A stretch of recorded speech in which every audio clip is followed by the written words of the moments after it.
नमस्कार। आज हम एक बहुत ही दिलचस्प और जटिल कहानी में गोता लगाने वाले हैं। सोचिए, एक देश जो अभी आज़ाद भी नहीं हुआ, वो अपने भविष्य का संविधान कैसे लिख सकता है। ये कहानी है भारत की, जो अपनी आज़ादी से सालों पहले ही इस मुश्किल काम में जुट गया था। इसमें संघर्ष हैं, ज़बरदस्त बहसें हैं और गजब की दूरदर्शिता भी। यही तो वो बड़ा सवाल है ना कि एक गुलाम देश अपने लिए आज़ादी के नियम कैसे लिखेगा। मतलब ये कोई सीधा साधा सवाल तो था नहीं, ये तो एक बहुत बड़ी पहेली थी। और पता है, इसी पहेली को सुलझाने की कोशिश ने उस दौर की सबसे बड़ी राजनीतिक और दिमागी लड़ाइयों में से एक को जन्म दिया। तो चलिए, इस कहानी को समझने के लिए इसके 4 सबसे ज़रूरी मोड़ देखते हैं। शुरुआत होगी 1927 के साइमन कमीशन से, फिर हम चलेंगे 1928 की नेहरू रिपोर्ट पर, उसके बाद 1932 का पूना पैक्ट और आखिर में 1935 का भारत सरकार अधिनियम। ये 4 पड़ाव सब कुछ बदल देंगे।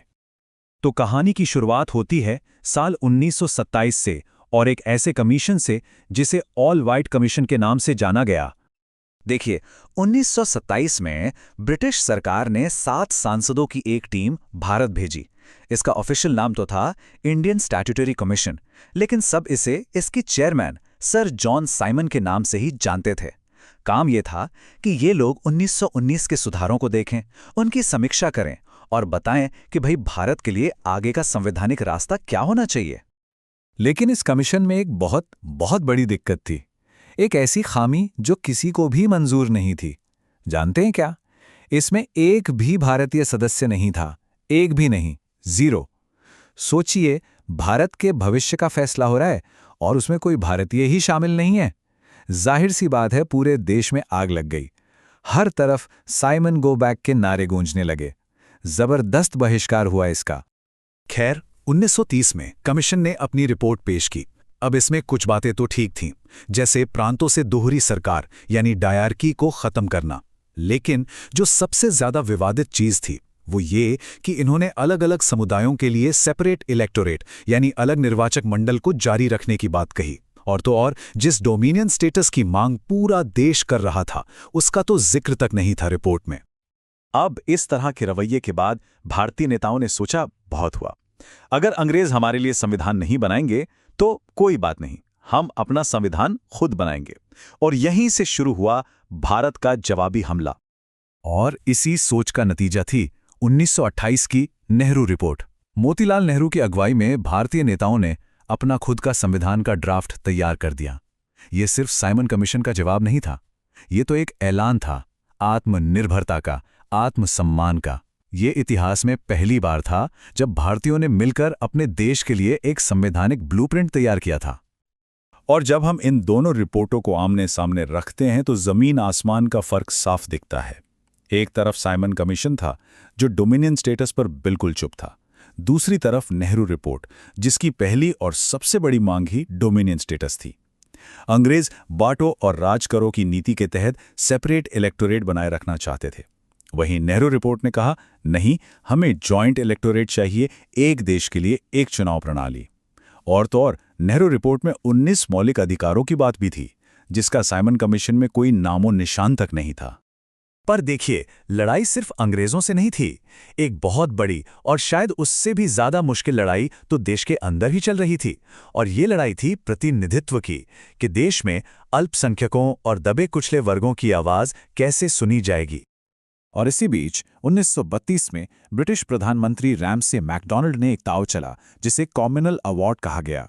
इसके तहत डिप्रेस्ड क्लासेस यानी दलित वर्गों को भी सेपरेट इलेक्टोरेट दे दिया गया। गांधी जी के लिए यह एक बहुत बड़ा झटका था। उन्हें लगा कि यह अंग्रेजों की एक सोची समझी चाल है हिंदू समाज को हमेशा के लिए बांट देने की। और इस फैसले के खिलाफ गांधी जी ने एक बहुत बड़ा कदम उठाया। उस वक्त वो पुणे की यरवदा जेल में थे और वहीं से उन्होंने ऐलान कर दिया आमरण अनशन का, मतलब फास्ट अनटू डेथ। ये एक ऐसा पल था जब मानो पूरे देश की सांसें रुक गई थी। इस अनशन का असर हुआ। गांधी जी और डॉक्टर बी.आर. अम्बेडकर के बीच एक ऐतिहासिक समझौता हुआ जिसे हम पूना पैक्ट के नाम से जानते हैं। इसमें एक बीच का रास्ता निकाला गया। सेपरेट इलेक्टोरेट की मांग छोड़ दी गई, लेकिन बदले में डिप्रेस्ड क्लासेस के लिए जो आरक्षित सीटें थीं उन्हें 71 से बढ़ाकर सीधा 147 कर दिया गया, मतलब दुगुनी से भी ज्यादा। ये एक बहुत बड़ा समझौता था।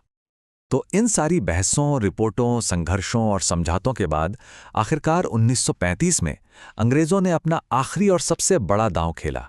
ये था भारत सरकार अधिनियम 1935। आज़ादी से पहले का ये सबसे अहम कानून था। और ये कोई छोटा मोटा एक्ट नहीं था। ये एक बहुत ही बड़ा, बहुत ही डिटेल्ड दस्तावेज था, जिसमें 451 क्लॉज थे। आप इसे अंग्रेजों का बनाया हुआ भारत का आखिरी, लेकिन हाँ कई खामियों से भरा हुआ एडमिनिस्ट्रेटिव ब्लूप्रिंट कह सकते हैं। इस एक्ट की एक चीज जो आज तक हमारे साथ है, वो है शक्तियों का बंटवारा। इसमें सरकार के कामों को 3 लिस्ट में बांटा। पहली, फेडरल लिस्ट, जिस पर केंद्र सरकार कानून बनाएगी, जैसे डिफेंस और करेंसी। दूसरी, प्रोविंशियल लिस्ट, जिस पर प्रांतीय सरकारें काम करेंगी, जैसे पुलिस और पब्लिक हेल्थ। और तीसरी, कॉन्करेंट लिस्ट, जिस पर दोनों कानून बना सकते थे, जैसे क्रिमिनल लॉ। और मजे की बात यह है कि आज भी हमारे संविधान में यही 3 लिस्ट वाला सिस्टम मौजूद है। तो इस एक्ट का कौन सा हिस्सा कामयाब रहा? वो थी प्रांतीय स्वायत्तता, मतलब प्रांतों को अपना शासन चलाने की आज़ादी मिली। और इसी के दम पर 1937 में प्रांतों में पहली बार चुनी हुई सरकारें बनी। ये स्वशासन की तरफ एक बहुत बहुत बड़ा कदम था। और क्या फेल हो गया? वो था एक ऑल इंडिया फेडरेशन बनाने का सपना। प्लान तो ये था कि ब्रिटिश भारत के प्रांतों और रजवाड़ों को मिलाकर एक पूरा फेडरेशन बनाया जाए।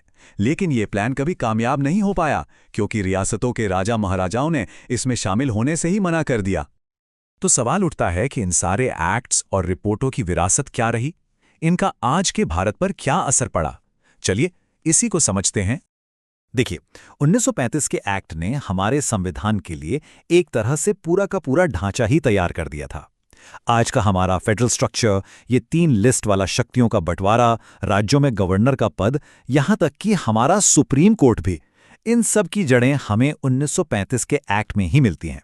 तो एक तरह से कहा जा सकता है कि हमारे संविधान का जो डीएनए है, उसका एक बड़ा हिस्सा इसी आज़ादी से पहले बने ब्लूप्रिंट से आया है।